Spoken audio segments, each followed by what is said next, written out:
Hey everybody, this is your fearless leader, Todd Lusheen. I'm the RVP for Region 5 for ASSP. And if you're listening to this, you're either an officer, chapter officer, or regional officer, or maybe even this is being shared with you if you're interested in a volunteer leadership position. But this is all information that would have been covered if we had done it at the Regional Operations Committee meeting. So this is the list of items that they always send me about a month before we do our ROC meeting. And I comb through it and I try to condense it down to just a couple of videos. But for you all, I'm going to condense it down just to this one video. So here's the letter they write me. And you see there's a lot of information. There's a lot of scripts. And I look through those scripts. And I think what this really comes down to is I'm going to share some of the highlights with you. At the meeting, we're going to have chapters present. I'm going to have the ASSP staff and the ASSP CEO provide us with some insights.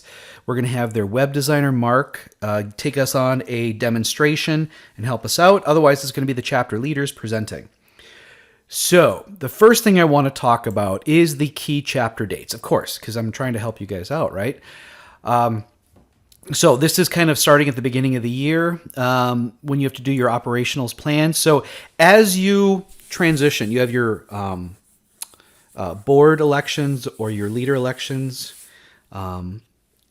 Start thinking about when you guys are going to do the transfer. It should be in June because July 1st is when the new officers are begin their rotation or their office.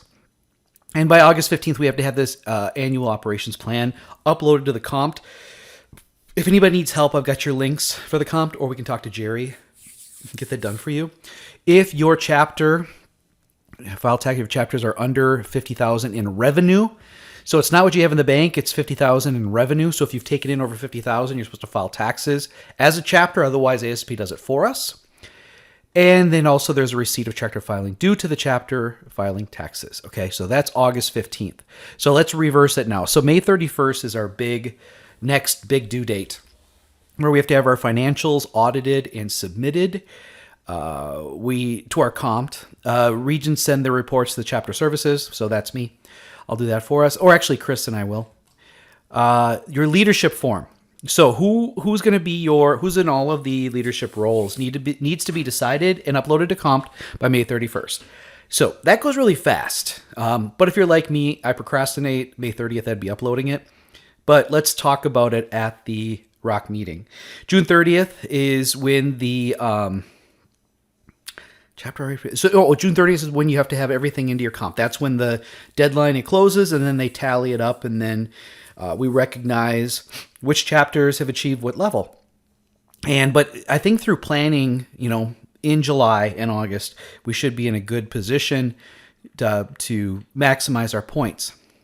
So the chapter year the chapter year for officers begins July 1st. The fiscal year is actually April 1st through March 31st. Is that right? August 15th, we just went over that. September is when office elections, candidate information due to society. Okay, if you're going to be running for a society level, it's due in September. Let's see here. Is there anything else? There's a leadership conference in October, and we would like to have as many. I don't know if they're going to do it in person this next year or not. We really enjoy that. If it's virtual, let's try to get as many people as possible to join. Society awards are due in November. Long service recognition in December. January is the appoint chapter nominations and elections committee members. Start picking people. Society award deadline for submitting petitions here. The outstanding safety educator is January 7th. That's very limited. So the chapter SPY is by February 1st. Regional SPY, February 1st. They have the slate finalized for the election at that point. Well, and this is all before, but usually it carries over from year to year. We do our voting. Deadline for submitting petitions for a service award is the 15th. 31st is when the fiscal year ends. Let's see here. My students did not meet this deadline. It's too bad. It'd be nice to know which sections do. I would like to talk more about the student sections and just overall sections, and I've got a couple slides on that here in a little bit. I think there's more we could do to help them out. Region Spy Award winners to chapters April 1st. We already know who ours is. It's our previous RVP, Eric. And May 31st is when all that stuff is due. And then the transition needs to occur in June so that July 1st they can take over.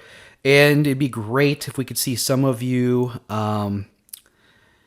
in San Antonio early June. I'll be there. And I think what I'm going to do is survey everybody to see who's going to be going. It'd be nice if some of our regional people could get together. Maybe you could buy me a drink this time instead of me always buying it. I'm just kidding. I don't mind. Here's one of the slides here. So this talks about the comp. We went over this very heavily in the fall. What I'm going to do is just quickly run through the elements for those of you who don't know. So here are the deadlines. We had just talked about that. Actually, I'm going to... So you guys can see my script, can't you? So let's just do this real quick. I'm not going to read off the script. So there are operational activities, and that's how much it's worth. The previous one that I skipped over. These are the big ones: the operational plan, the leadership plan, and the financial plan. Those are big ones that have to be done. There's some other things we need to do, such as website maintenance. You get points for every 3 months that you do things, and this is going to be a focal point of the Friday portion of the ROC meeting and going into next year. I really want to try and get everybody to up their game when it comes to the website, newsletters, and contacting our members. And then a bunch of other stuff. High number there, 49, yeah, or 4,090. These are other things we can talk about and help each other out with. And we'll be talking about everybody's plans and how they reviewed it and how they transferred in the fall ROC. And at the spring ROC, we'll decide where that is. It's going to be an area 2. Not sure whose turn it is, but Hawkeye did a great... The Des Moines Hawkeye chapter did a great job. We'll see who else would want to do it. I know Kansas City. It might be St. Louis, maybe. Maybe Wichita. I don't know. We'll find out. We'll talk about it. So if you haven't held it in a while and you really want to, nominate yourself at the ROC meeting in a few weeks here. Well, and then there's other items for additional value. Here's the breakdown. So I had broken this down into a spreadsheet in the fall. I'm not going to go over it again. I want to see how everybody does, and then I'll review it again in the fall and expand upon it and see what we can do. But a big part of it is, and here's some resources, and I can provide these to you. A big part of it is just, planning something at the beginning, holding to those plans, finding out what the members want. Good stuff. All right. Here's a big one, succession planning. So that's the transition. I know sometimes it's an afterthought. It's like, hey, we installed the new people. We're good to go. But really, what I've learned over all my years, the more you plan and the more you do small amounts more frequently versus waiting till last. It's like people who cram for an exam. Sure, it works once in a while, but it's really not a sustainable way to learn. So it really isn't a sustainable way to grow if you're just doing things at the last minute. So it's good to plan things out. And I think we could all share in our stories and how we bring in new people, younger people. And I'm going to show you the results of a survey that ASSP had done.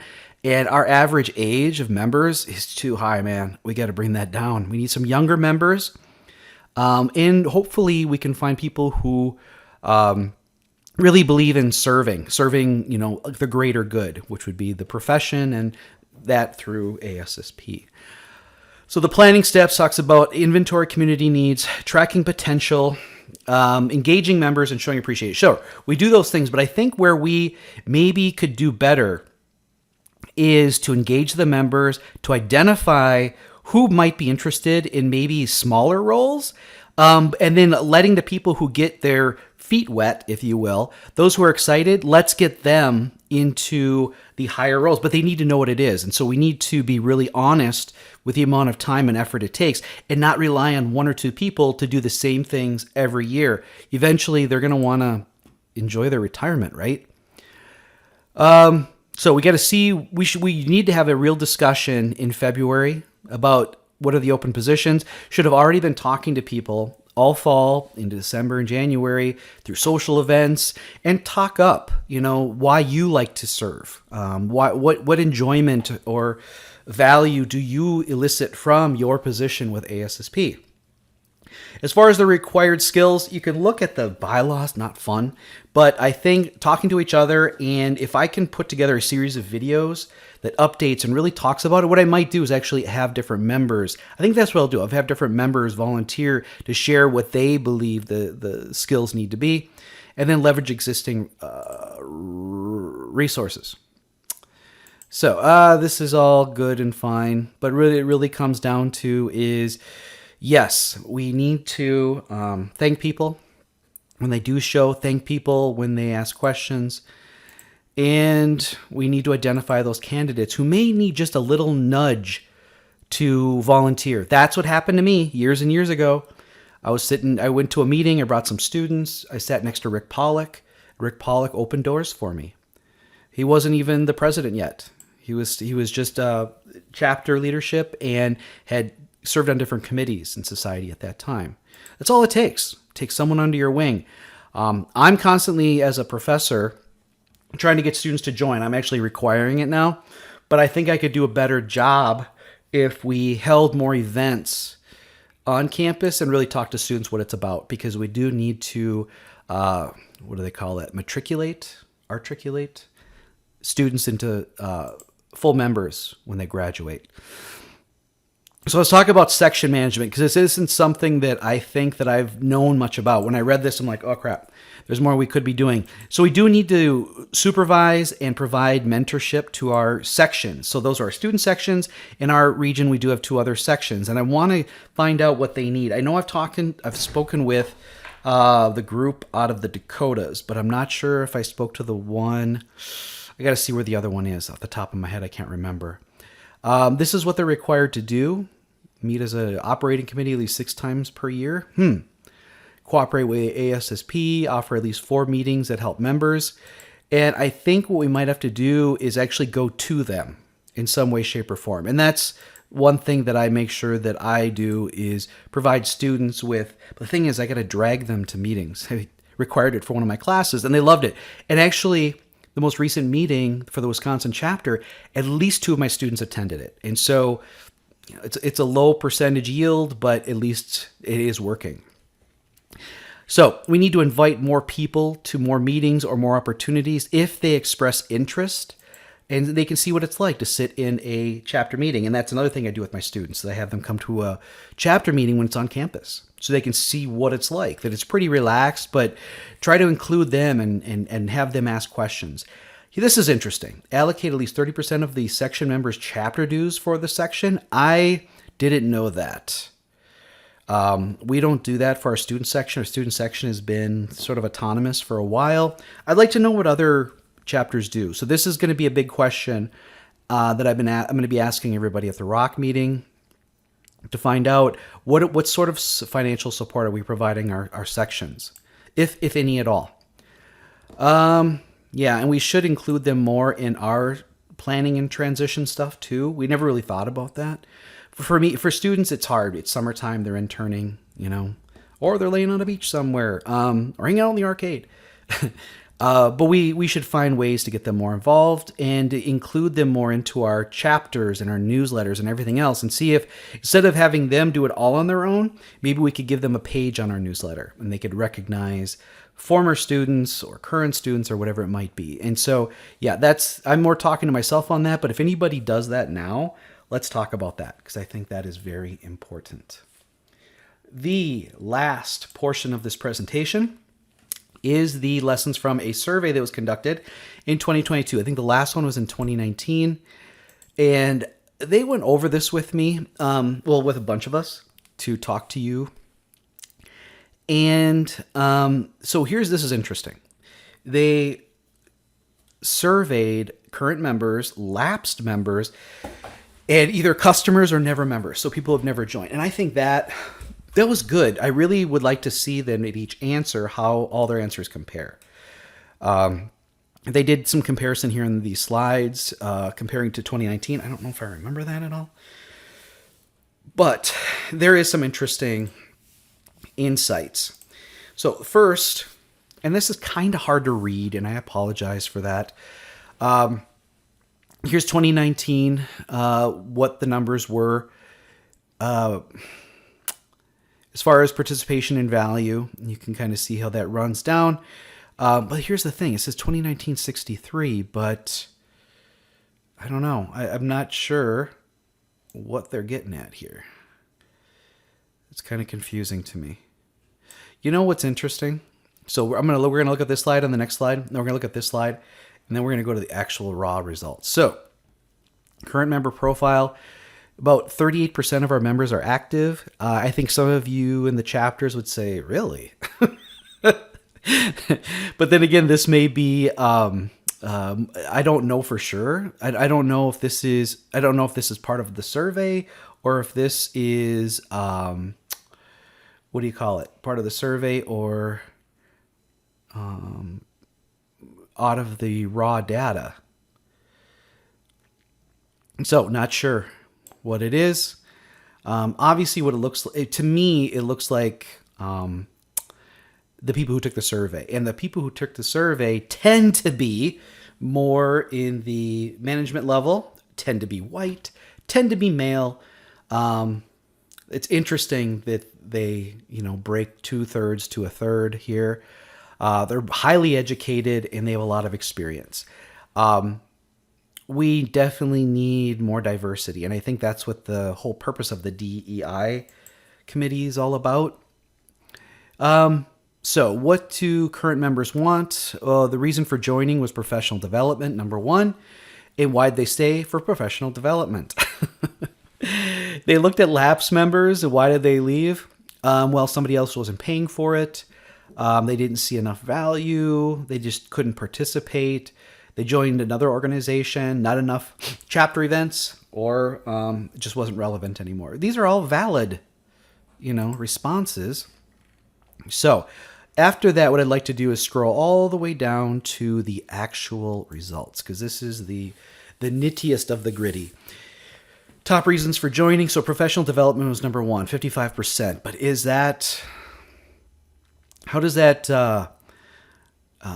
go when we break it down by where you are in your career? So late career, obtaining CEUs, giving back to the next generation. I wish that number was higher.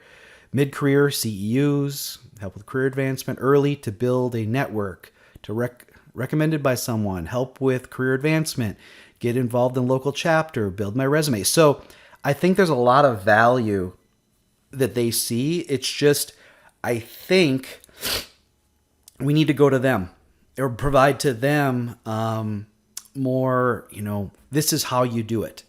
And I think that's where the recommendations on mentorship programs come in. Maybe it doesn't have to be a mentorship where it's one-on-one, but maybe it's like a mentoring group. That if we can get a group of professionals who are just out of school or just entering the field, get them together and maybe have an early career group, and we do some social things, because that tends to be their thing, social things. I'm an old guy. I don't socialize. Reasons for staying. They have right here more stay for CEUs than join for that reason. So that's interesting. Professional development is always kind of a big thing people talk about. You can see the top 5. It didn't really change much there either.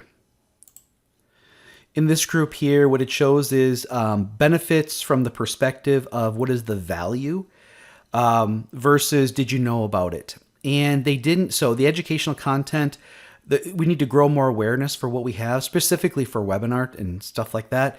It scored an 82, as did the ASSP journal, but the extreme value is the highest right here at 42%.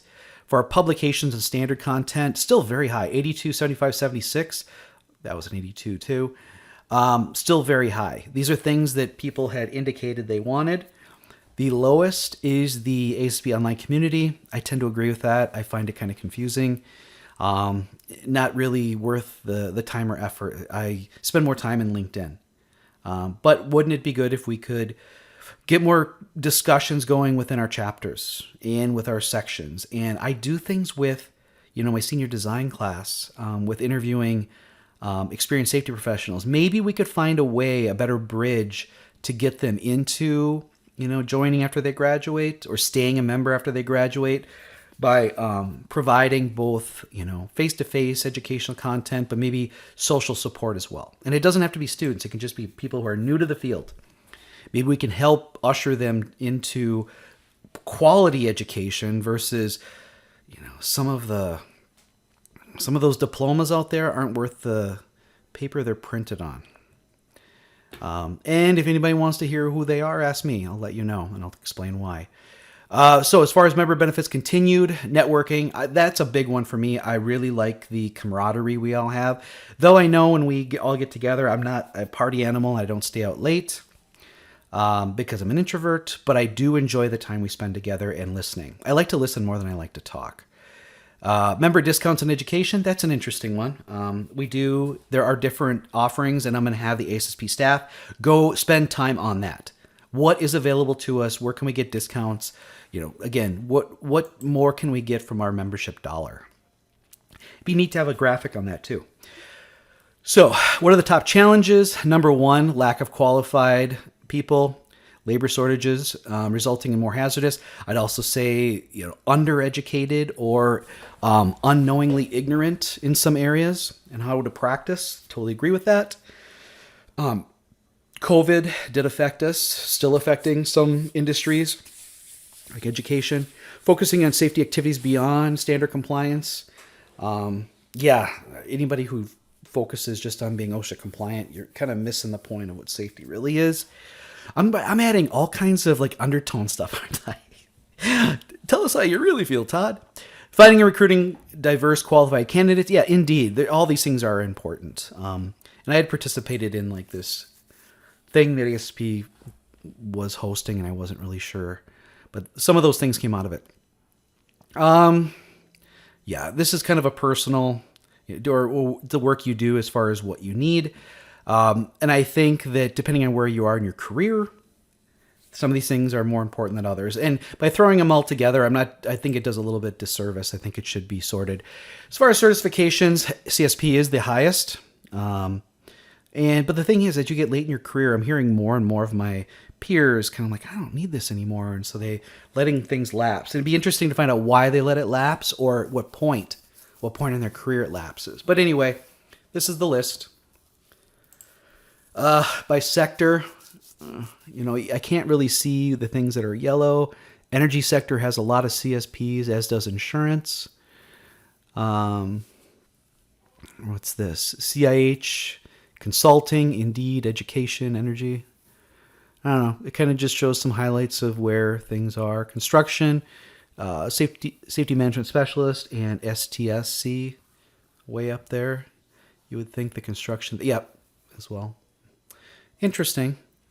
As far as it seems to be a pretty strong correlation between your years of membership and your years of safety experience. I wish we saw on here more of the separation that they indicated earlier, which was the members versus lapsed versus non-members, but okay. What do people think about communications?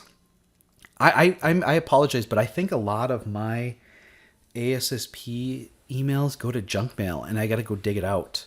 I'm not sure how to reset that, but maybe there's another way that we could maybe go somewhere and see things. But I suppose that's what the online community is about.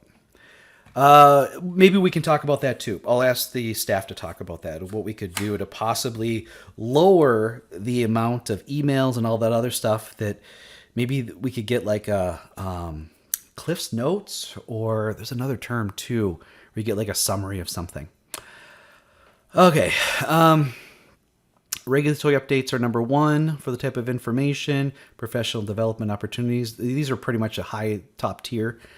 Standards updates. I get regulatory updates and standards updates directly from the Department of Labor.